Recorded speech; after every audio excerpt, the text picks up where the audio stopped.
الحمد لله رب العالمين والصلاة والسلام على سيد المرسلين وعلى آله وصحبه أجمعين أما بعد.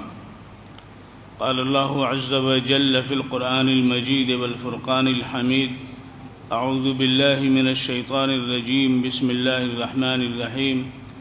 وأنفقوا مما رزقناكم من قبل أن يأتي أحدكم الموت ويقول رب لولا أخرتني إلى أجل قريب فأصدق وأكن من الصالحين. صدق اللہ العظیم. معزز حاضرین، عبادت کی دو قسمیں ہیں، ایک جانی عبادت ہے، ایک مالی عبادت ہے.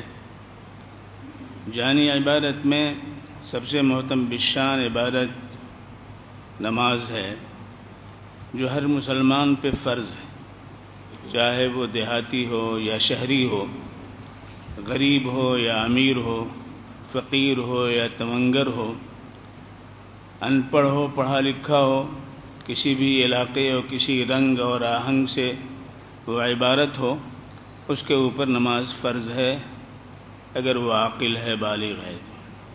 اسی طرح سے مالی عبادات میں صدقہ ہر ایک پر لازم ہے، اور صدقے کی حیثیت یہ ہے کہ اللہ عز و جل نے ہمارے ساتھ جو معاملہ کیا ہے دینے کا، عطا کرنے کا، نوازشات کا، کرم فرمائیوں کا، کرم گستری کا، وہ یہ ہے کہ اس نے ہم کو بھرپور صلاحیت دی، اعضاء و جوارح دیے، فکر و دانش سے نوازا.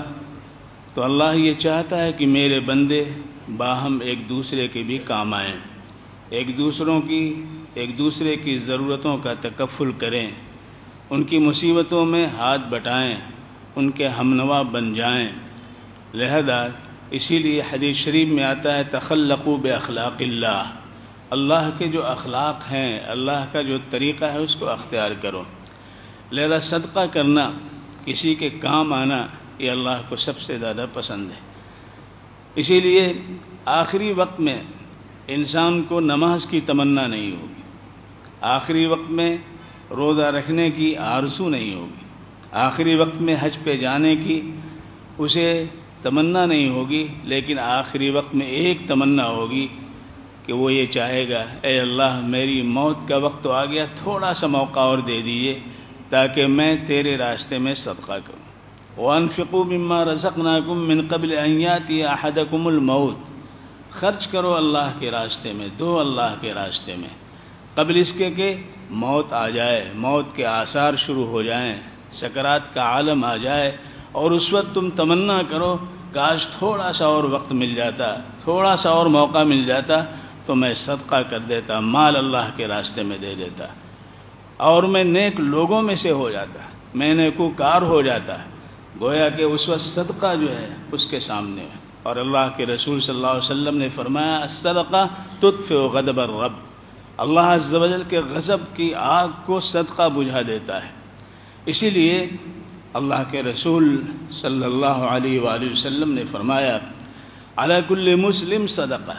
حضرت ابو موسیٰ اشعری رضی اللہ تعالی عنہ کی روایت ہے، عن ابی موسیٰ الاشعری رضی اللہ عنہ قال: قال رسول اللہ صلی اللہ علیہ وسلم: علی کل مسلم صدقہ. ہر مسلمان پہ صدقہ لازم ہے. صحابہ نے کہا: قالوا یا رسول اللہ فإن لم یجد. اگر غریب ہے، کمزور ہے، ناتواں ہے، وہ نہیں خرچ کر سکتا ہے، اے اللہ کے رسول تو وہ کیا کرے؟ فإن لم یجد، اگر وہ نہ پائے تو کیا کرے؟ تو اللہ کے رسول صلی اللہ علیہ وسلم نے فرمایا کہ فَلْيَعْمَلْ بِيَدَيْهِ وَيَنْفَعُ نَفْسَهُ وَيَتَصَدَّقْ. پہلی بات جو اللہ کے رسول نے فرمائی کہ اگر ایسا ہے کہ کمزور ہے، ناتواں ہے، غریب ہے، فقیر ہے، تو اسے یہ چاہیے کہ وہ محنت کرے، مزدوری کرے، اور محنت و مزدوری کے بعد اسے جو کچھ ملے اپنے اوپر خرچ کرے، اور پھر اس میں سے صدقہ کرے، اس میں صدقہ کرے. صحابہ کرام رضی اللہ عنہ رضوان اللہ علیہم اجمعین کا حال یہ تھا کہ محنت و مزدوری کرتے تھے، اور محنت و مزدوری کر کے شام کو جو کچھ ان کو ملتا تھا اپنے اوپر خرچ کرتے تھے اور سب سے پہلے صدقہ کرتے تھے. کھجور کی چند دانے کھجور کے مل جاتے اس میں سے بھی کچھ نہ کچھ دیا کرتے تھے.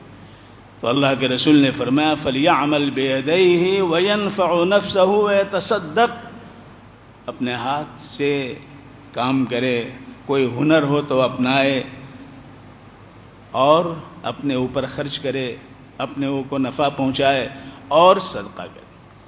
صحابہ نے کہا کہ فَإِن لَّمْ يَسْتَطِعْ وَإِن لَّمْ يَفْعَلْ، اے اللہ کے رسول اگر ایسا نہیں کر سکتا ہے اور وہ کرنا بھی نہیں چاہتا ہے، بہت ڈل ہے، بہت سست ہے، نکما ہے، پڑا رہتا ہے، محنت و مزدوری نہیں کرتا ہے، فَإِن لَّمْ يَسْتَطِعْ وَلَمْ يَفْعَلْ، اور کرتا بھی نہیں ہے، اللہ کے رسول نے اس کو بھی نہیں چھوڑا. فرمایا کہ اس کے لیے ضروری ہے کہ یأمر بالخیر، یأمر بالخیر، وہ اچھی باتوں کو لوگوں کو تلقین کرے. نماز کا وقت ہو گیا، نماز کی دعوت دے دے. کمرے میں ہے، گھر میں ہے، محلے میں ہے، گزر رہا ہے، نماز کا وقت ہو گیا، اذان ہو گئی. یامر بالمعروف، یامر بالخیر، خیر کی، اچھائی کی بات کر دے.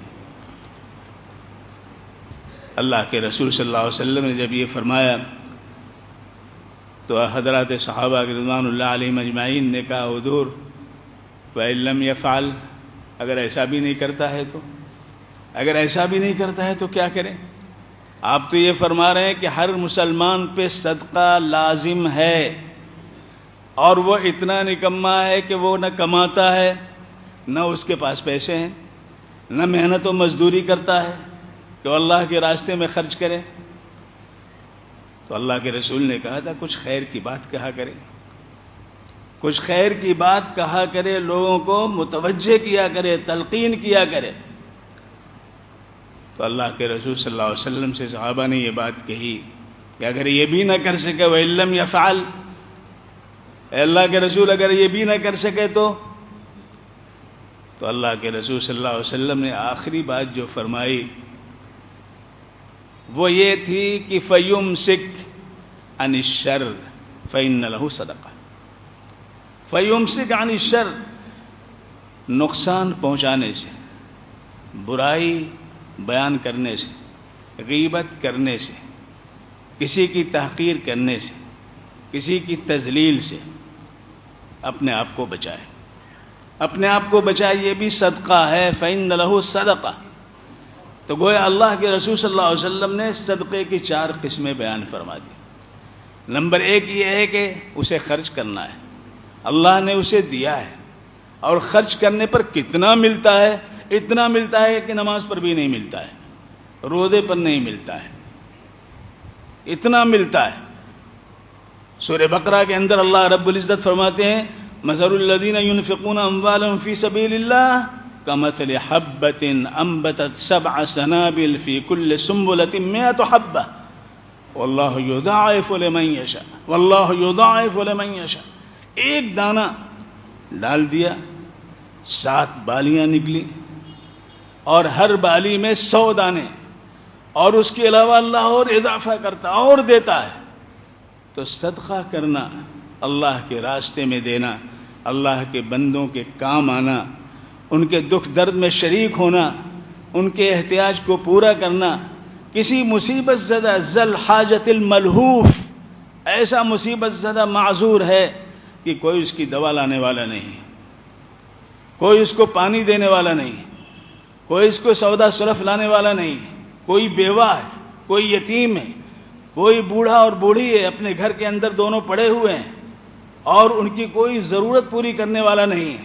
آپ پڑوس میں ہیں، آپ کو معلوم ہے کہ اس کے گھر میں کوئی نہیں ہے، آپ اس کا سودا لے آ دے رہے ہیں، آپ اس کے یہاں پانی کا نظم کر دے رہے ہیں، آپ اس کی کوئی ضرورت ہے وہ پوری کر دے رہے ہیں. تو اللہ کے رسول نے یعین ذی الحاجۃ الملہوف، یہ بھی صدقہ ہے.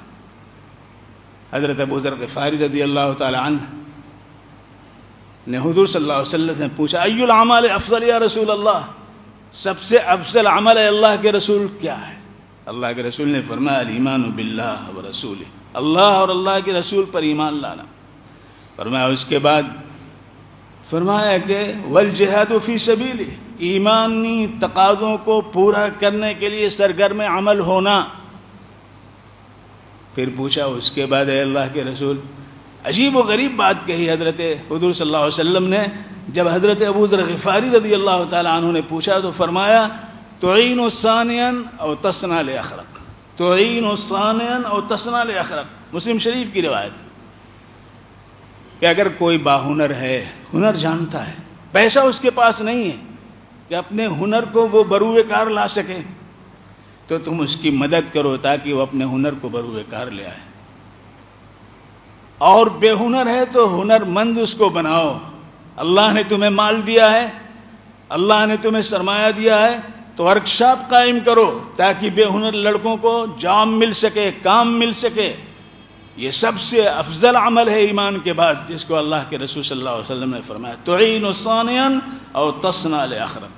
اسی کو ابو موسیٰ اشعری کی روایت میں تعین ذا الحاجۃ الملہوف، مصیبت زدہ پریشان حال اس کی اعانت کرو، یہ بڑا صدقہ ہے اللہ کے راستے میں کرنے۔ لہذا صدقے کی بڑی فضیلت ہے، جتنا ہے اتنے ہی میں ہمیں کرنا چاہیے۔